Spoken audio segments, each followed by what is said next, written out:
Next poem है lesson 5 माँ कहे एक कहानी। तो ये पोइम मैथिली शरण गुप्त जी की है। इसमें महात्मा बुद्ध के पुत्र राहुल और पत्नी यशोधरा के बीच में आपस की जो बातचीत है उसके बारे में बताया हुआ है कि किस तरह हमें जो बीच का जो रक्षा करने वाला और मारने वाला है उसके बीच का संघर्ष और न्याय के बारे में इन दोनों के बीच में बताया गया है। तो फर्स्ट पैराग्राफ है, माँ कहे एक कहानी, बेटा समझ लिया क्या तूने मुझको अपनी नानी, कहती है मुझे ये चेटी, तू मेरी नानी की बेटी। माँ कहे ये लेटी ही लेटी, राजा था या रानी। माँ कहे एक कहानी, तू है हटी मान धन मेरे, सुन उपवन में बड़े सवेरे, तात भ्रमण करते थे तेरे, यहाँ सुरभि मनमानी। तो ये महात्मा बुद्ध का बेटा है राहुल और पत्नी यशोधरा है। बेटा जो है जिद करता है माँ से कि मुझे कोई कहानी सुनाओ। तो उसकी माँ कहती है कि क्या तुमने मुझे अपनी नानी समझ रखा है? तो बेटा कहता है नहीं माँ, मुझे दासी, चिट्टी होता है दासी, दासी ने कहा था कि तू मेरी नानी की बेटी है, तू मुझे लेटी लेटी ही कहानी सुना, बता मुझे राजा था या रानी, कोई भी कहानी सुना।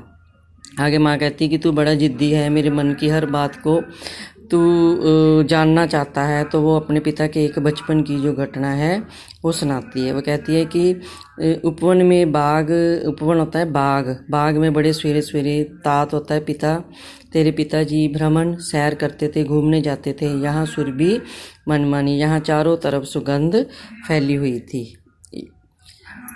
सेकंड है, यहाँ सुरभि मनमानी, हाँ माँ यही कहानी, वर्ण वर्ण के फूल खिले थे, झलमल कर हिम बिंदु जिले थे, हल्के झोंके हिले मिले थे, लहराता था पानी, लहराता था पानी, हाँ हाँ यही कहानी।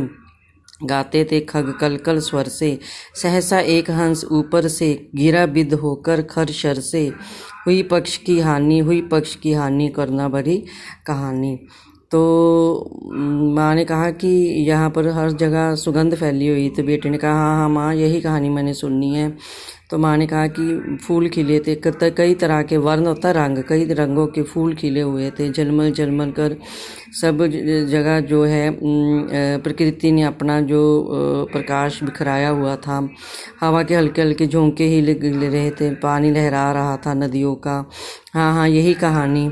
वो साथ में जो बीच में बोली जा रहा है कि हाँ हाँ माँ यही कहानी सुनाओ। गाते थे खग, खग होता है पक्षी, पक्षी गा रहे थे मधुर स्वर में, और कलकल स्वर से जो नदी के जो झरने हैं, नदी है झरने हैं, वो अपने स्वर में गा रही थी। तो सहसा, सहसा होता है अचानक, एक हंस ऊपर से आ गया, गिरा बिद होकर खर शर से, तो वो एक तीर से बिद कर, तीर से घायल होकर नीचे गिर गया। इससे पक्षी की बहुत बड़ी हानि हो गई। करुणा भरी कहानी, ये बहुत ही बड़ी करुणा वाली, दया वाली कहानी है। चौंक उन्होंने उसे उठाया, नया जन्म सा उसने पाया, इतने में आखेटक आया, लक्ष्य सिद्ध का मानी, लक्ष्य सिद्ध का मानी, कोमल कठिन कहानी। चौंक, अचानक जब देखा कि कोई पक्षी गिरा है, ये पिक्चर में देखो घायल हुआ पक्षी है, तो ये गिरा है, तो उन्होंने जो राहुल के पिता है महात्मा बुद्ध ने उठा लिया। पक्षी के उठाते ही पक्षी को लगा कि जैसे नया जन्म उसे मिल गया।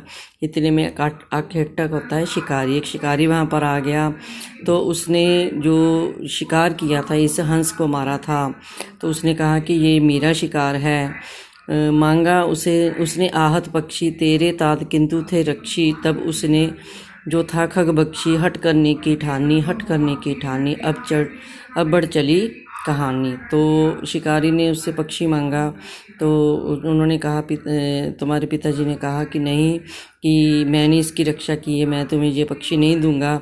तब उसने कहा कि तो जो था खग बख्शी, हट करने की ठानी, खग बख्शी, बख्शी होता है मारने वाला और रक्षी होता है रक्षा करने वाला। शिकारी जो है, जो जिसने मारा था हंस को, वो जिद करने लगा, जो कहानी है वो आगे बढ़ने लगी। हुआ विवाद सदैव निर्दय में, अब उबे आग्रही थे सब विषय में, गई बात तब न्यायालय में, सुनी सबने जानी, सुनी सबने जानी, व्यापक हुई कहानी। जब बात बढ़ गई तो सभी न्यायालय में गए, राजा के पास गए। तो ये जो पिक्चर में दिख रहे हैं ये दोनों भाई हैं, ये महात्मा बुद्ध जी है और उनका जो बड़ा भाई है जो देवदत्त है, ये दोनों थे गए हुए घूमने के लिए।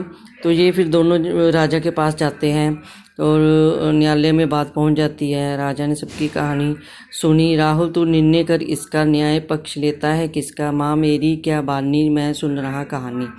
तो माँ ने फिर कहा कि वो राजा के पास गए। राजा ने सबकी बात सुनी और फैसला जो था वो, अब तू बता कि ये फैसला राहुल निर्णय कर कि किसके पक्ष में राजा लेगा, न्याय के कि अन्याय के। तो राहुल ने कहा कि माँ मैं तो ये कहानी सुन रहा हूँ, मैं क्या बता सकता हूँ। तो माँ ने कहा कोई निरपराध को मारे तो क्या अन्य उसे ना उबारे, रक्षक पर भक्षक को वारे, न्याय दया का दानी, न्याय दया का दानी, तूने गुनी कहानी। तो माँ ने कहा कि अगर कोई निरपराध निर्दोष है उसको मारता है तो क्या दूसरा जो बचाने वाला है उसकी रक्षा करता है वो बड़ा है या मारने वाला बड़ा है?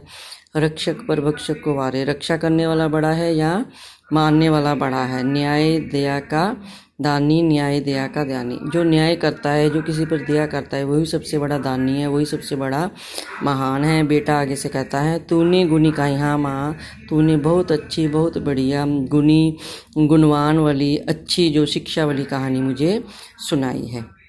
तो ये आपकी पोइम थी। इससे हमें शिक्षा मिलती है अहिंसा, प्रेम, न्याय, कि हमें कभी भी किसी को निर्दोष मारना नहीं चाहिए, आगे होकर उसकी रक्षा करनी चाहिए, सबके साथ प्रेम करना चाहिए, चाहे वो नेचर है, वो पक्षी है, मनुष्य हैं, कोई भी है, और सबके साथ न्याय करना चाहिए। ये जो अंडरलाइन किए हैं मैंने जितने भी ये वर्ड्स, या अपने होमवर्क में श्रुतलेख में लिख लेने हैं।